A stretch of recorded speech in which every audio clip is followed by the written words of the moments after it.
Hello, I'm Carolyn Holzman, and this is Confessions of an SEO. These episodes are short, and to their weight, they contain a fair amount of tough love to the SEO industry. So just know that everything I say, this is for SEOs and for those that they serve. Episode 36. Yay, we're here. Today, I wanted to bring back one of the segments that I started doing in season 1. I don't know what I called it. Facebook Q&A, Facebook question grab bag. I don't know. I don't remember. It's been a couple of years. So, but anyway, the thing is I pull a question out of Facebook and then I discuss it and chat it out. And I also want to touch on a second topic today, keeps being brought up on Twitter.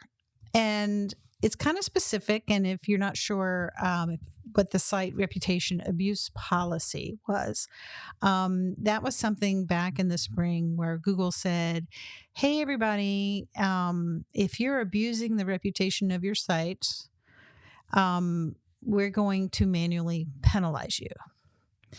Now, that did happen. I'll talk a little bit more about it. But basically, the thing that was unique about it was that it was a forewarned manual penalty. Now, a manual penalty is where someone or some group of people over at Google likely sort of take your content that they feel that you're abusing your site's reputation to get it to rank, and make it to where it no longer is served. So you don't get any benefit out of those pages. You can have them on your site, but no one's going to find them. And so that was the how it caught everybody's eye, right? Because it was a manual penalty. And so the question on Twitter that keeps being brought up is, why isn't the site reputation abuse policy enforced the way that helpful content was, namely algorithmically? Meaning we write all the rules and then recrawl everything and rejudge it based on that. Fair enough.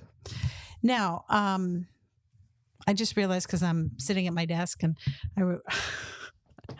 I also need to confess, I'm one of those that puts off completely until this time of the year on completing my personal and business taxes. I know business people are supposed to hand that stuff off to the accountants, but here's the rub for me. Even if I were to do that, I still have to do my friggin' taxes anyway. You know, nobody takes a shoebox of receipts into their accountant so that accountant can sort of magically turn that into sheets of paper that we sign, right?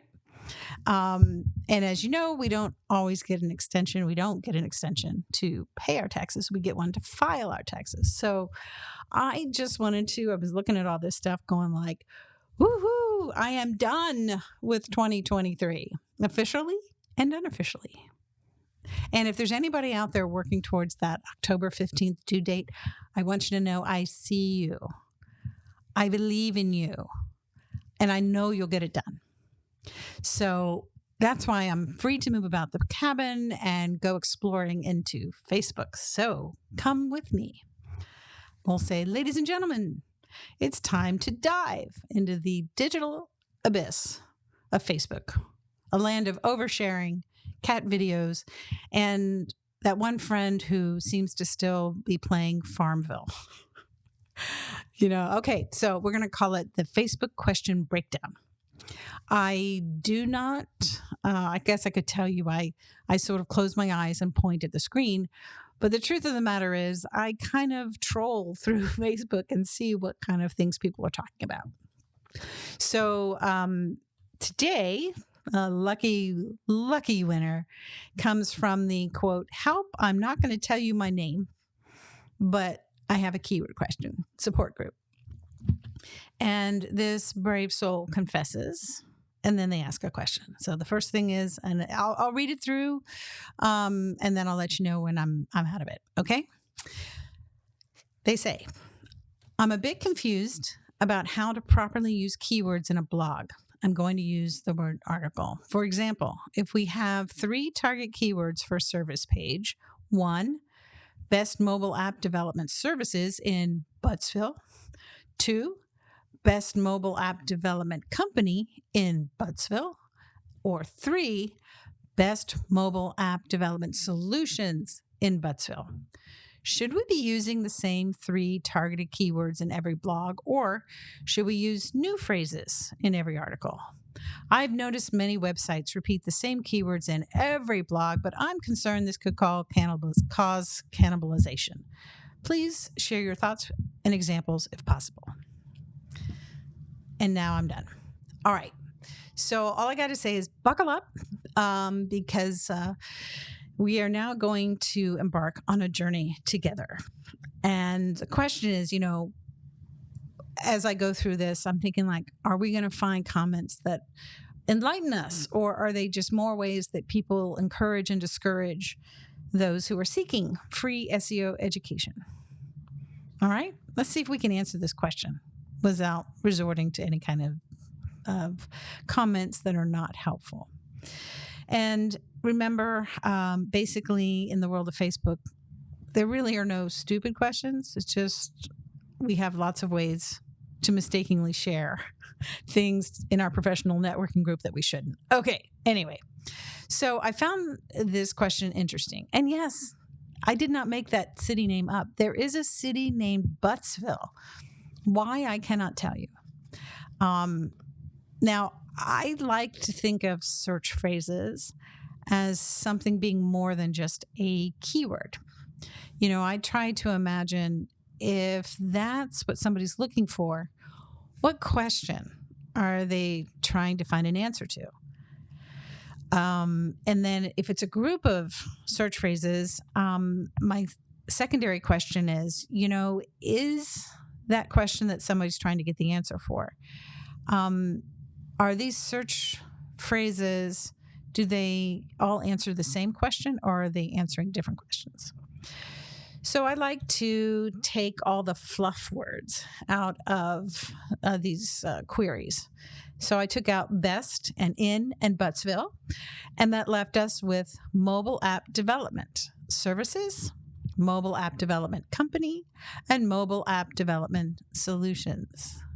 By doing that, it kind of clarifies what's the same and what's different. And like if you look at them all typed together, I'm sure you can hear, but you can definitely see that they're all pretty much the same except for the word services, company, and solutions. So I'm going to guess first, and then I'm going to look at some data pulled up on that. Because while it's good to use the brain, it is also very important to see what the SERPs tell us. So just the first time going through this, services sound like what they are, right? Company sounds like an entity question. A company provides services, but that company isn't the same as the service. They provide it, but they're different from the service. And solutions feels a little like services. Services solve a customer's problem. So solutions, things that solve things, are likely closer to services. Services and solutions are closer to each other than company would be, I think. So I'm kind of putting those two together and company separate. So I'm going to pull up, what does Google say?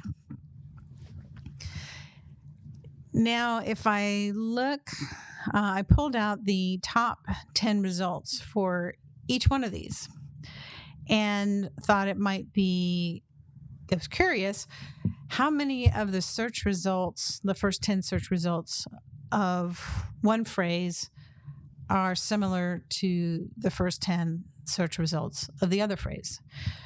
So in this, I compared the app development company against the app development services. And there were no shared URLs in there between the two. So then I did company and I'm comparing that to the solutions, app development solutions. And also, no shared URLs. So the only thing left was to compare the services to the solutions, app development services to app development solutions. And lo and behold, half of them are shared.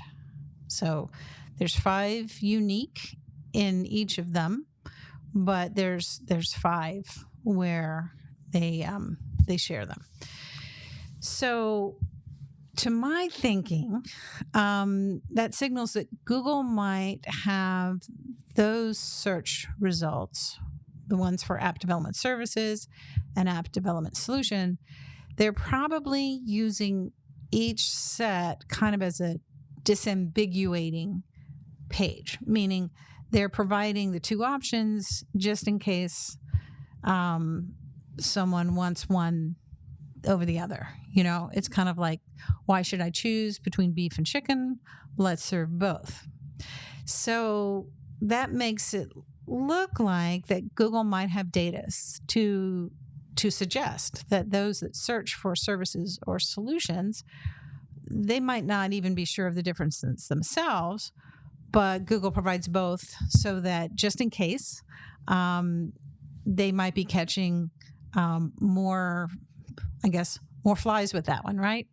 If they're 2 synonymous terms related to app development and a searcher gravitates towards one or the other, that might be some data that Google would like to know as they start to refine even on their side any the knowledge graph they have. Now, if it were me answering the question, I would probably say, don't put them all 3 of these on the same page. I would certainly put one for the company. Likely the mobile app development company. Probably I would put that on one page, and more than likely the homepage, so that people would know the brand and know what they do, right? So, and then for the other, where services and solutions, I would put that on the same page. And, just figure that way maybe I can qualify for one or the other SERPs. But it's not really cannibalization under the official definition of cannibalization.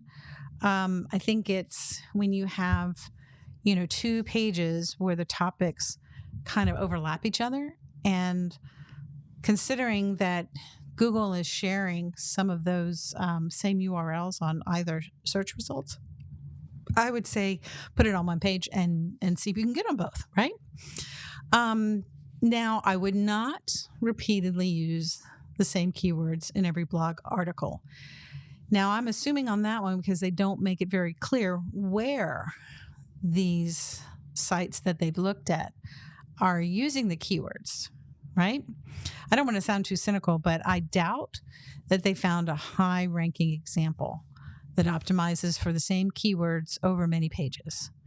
Many websites is not the same as many high-ranking websites. So unless they ran a Screaming Frog report on each one that they were looking at and looked at every page and title, I don't think perhaps that was so accurate description of what they found. So I'm not going to put a lot of weight into that.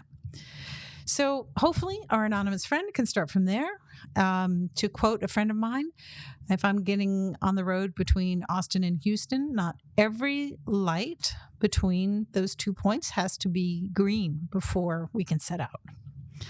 So anyway, these are great learning opportunities. I think even for myself, I love getting questions like this and kind of playing with them. So I hope you enjoyed that. So speaking of learning, I have been spending some time looking at the new Wix Studio, which is a web development platform for agencies and enterprise. It's designed for agencies and other organizations to create visually exceptional sites, and of course backed up with full technical stack of business solutions, multi-site management, as well as built-in AI.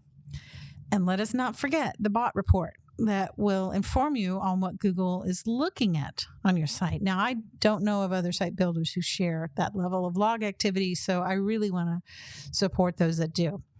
If you are looking for a way to expand your design abilities and capabilities, you'll want to take a look at Wix Studio. You can even build widgets and interactive components and monetize them on the Wix app market. So check it out. It's wix.com/studio. Okay. Now I get to also divulge how much time I'm spending in my free time looking at Twitter for SEO conversations and that theme that keeps being brought up. Why wasn't the site reputation abuse policy enforced algorithmically the way that helpful content was? Now, I did a write-up on LinkedIn last week.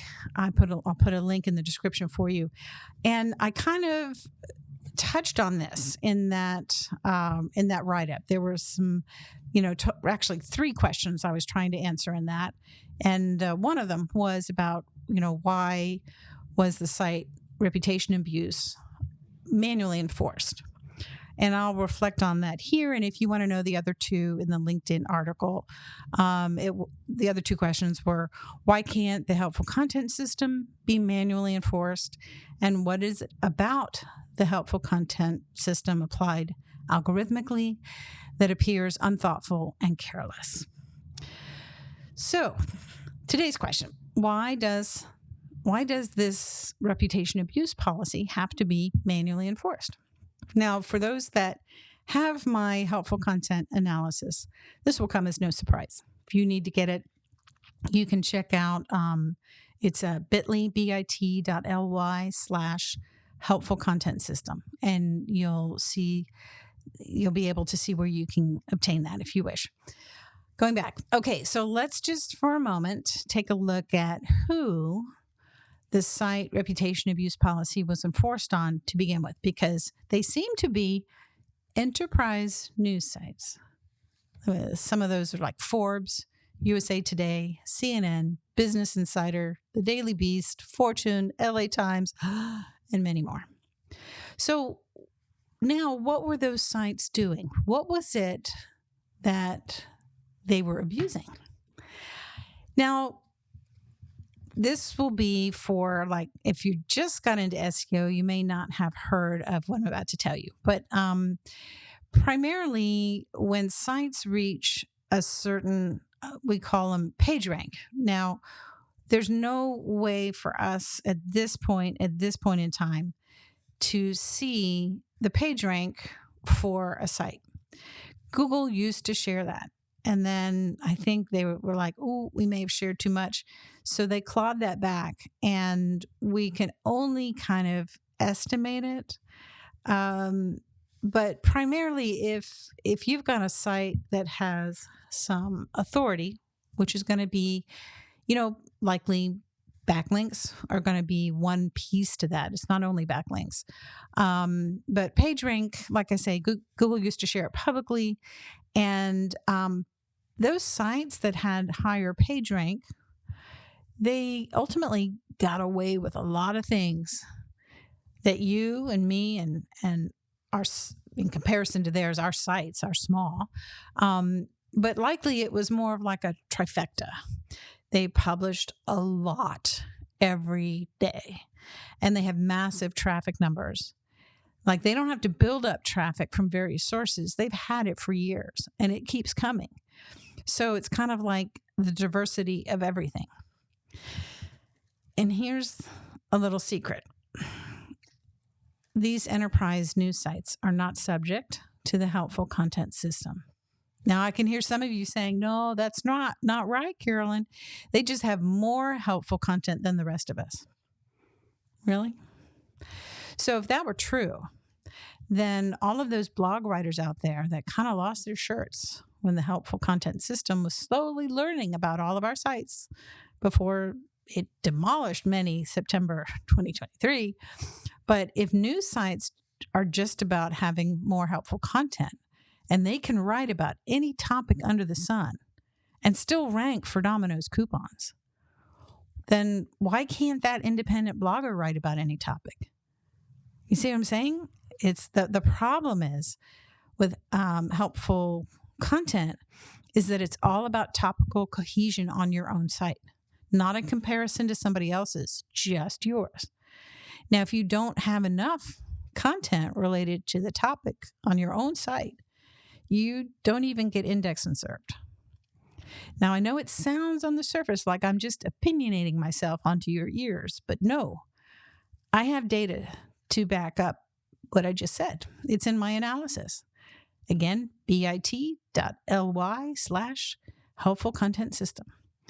And I put it in there as a record so that in the future, many years from now, when someone talks about helpful content, they're going to find it amusing that at first, we who went through it in real time, we thought it was how a visitor interacted with the content instead of a topical leash for our sites. Okay, so going back to the question, we have the who and the what. It was enterprise sites, and they were basically using their site's authority to rank at will for anything and everything, especially in the affiliate niche, right? So there were coupon sites, and then there were news sites that were basically outranking the coupon sites. I'm sorry, I didn't mean to laugh about that. Okay, so the question is, why, if Google's going to enforce this site reputation abuse policy on these enterprise sites, why did they have to do it manually?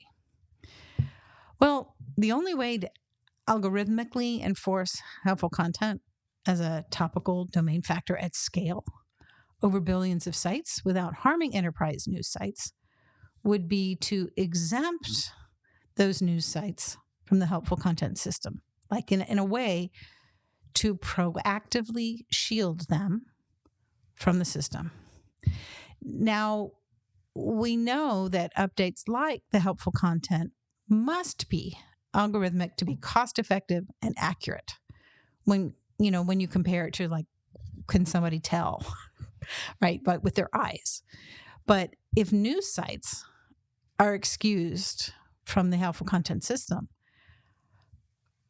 perhaps maybe even all the rules that the rest of us have to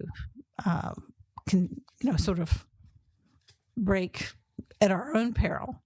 But if they're exempt from all the rules, then how could any update be enforced against them? In other words, if they're algorithmically untouchable, these enterprise sites cannot be harmed by the helpful content system, then a manual enforcement measure is the only option. They likely know all of the sites that are exempt from the system. So why would they have to go looking for them when they already know who they are? And remember what Google said to those site owners earlier in the year who were complaining that Google favored big brands over their content. Google said, well, we can't just positively impact your site. That's not how algorithms work. We have to judge globally. We can't just pick you out and apply different rules to you than everyone else. Guess what, folks? It works the other way as well. They can't demote your site algorithmically either for a site reputation abuse. But manually is how they could. And that, my friends, is why the site reputation abuse enforcement was manual and will likely always be manual, despite the peanut gallery screaming, "Don't be mean, just run it algorithmically. You screwed us with helpful content. Why wouldn't you go ahead and do it with this?" Well, now you know. News sites are protected. Well, that's it for me this week. If you need help with your site and you're not sure where to dig, text me. My specialty is forensic SEO.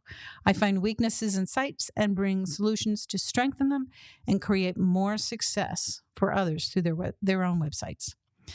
To stay on the cutting edge of the state of indexing, as well as first access to the indexer that I'm developing, When it's ready for company, you should check out Crawl or No Crawl on Substack, because those who have accounts on there, whether it's a paid account or a free account, you're going to get alpha access to the indexer. So it's the level before beta. All right. So if you have an account on there, you're going to be notified. Anyway, thank you so much for being a listener. Thank you to the supporters of this podcast. If you have any questions or topic ideas, I'd love to hear from you. You can text Confessions at 512-222-3132. Thanks again. And until next week, I'll see you in the SERPs.